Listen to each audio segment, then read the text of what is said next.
Търсим за коментар след срещата с Спартак Пловдив и Любослав Петров, да си каже неговото мнение. Един равностоен матч с първия в нашата група. Не напревъзхождаха с нищо. Особено и единствено, който сгреши първи, така да вървеше матч. Който сгреши, с другия ще вземе матч. Общо взето.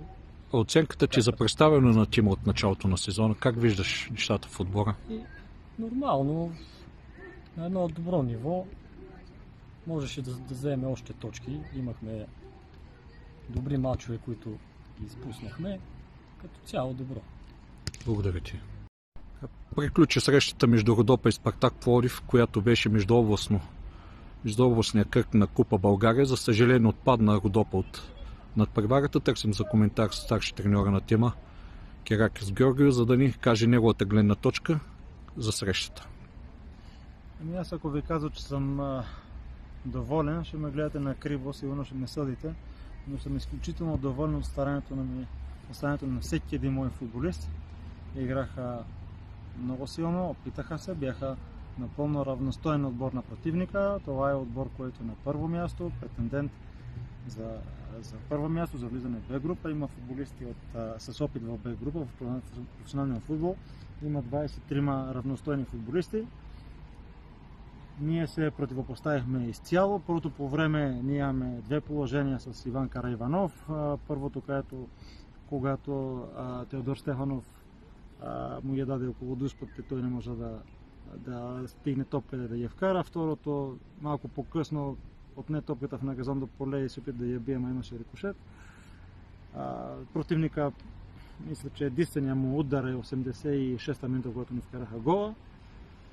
Нелепа ситуация, трябваше да влезем в тази ситуация по-агресивно, да свалиме човека, даже има игра с ръка преди това, трябваше да има фаул за нас. Вече съм свикнал с тези работи, мисля, че по-скоро вие трябва да скачате, защото аз вече почвам да се примирявам с това, че идват съдиите тук и тънки ситуации, даже и такива очевадни ги дават за противника. Ако на вас ви харесва, на мен не ми харесва, но вие сте журналисти, вие живеете тук и мисля, че е добре да предприемете и вие мерки. Искаше ми се да видя много по-голяма подкрепа от публиката, да вдигне отбора в тази битка. Надявам се в следващите мачове да го преживеем. Предстои тежко гостуване в събота. Не, предстои веднага да отидем на възстановяване, да възстановим момчета, защото днес избягаха около 10-11 км. Имаше много голямо старание. Четвъртък, петък изцяло да се обърнем на възстановяването. Аз гледам противника, между другото, знаем ли те си какво са играли сега? Играха с Видин. Нямаме представа, няма проблем. Ще ги следим, ще пътуваме, ще отидем да играем нашия футбол, нашата философия, нашите възможности, да играем за победа. Нещо друго съм победа. Ако можем, ако не можем, ще се борим. Благодаря и успех. Благодаря.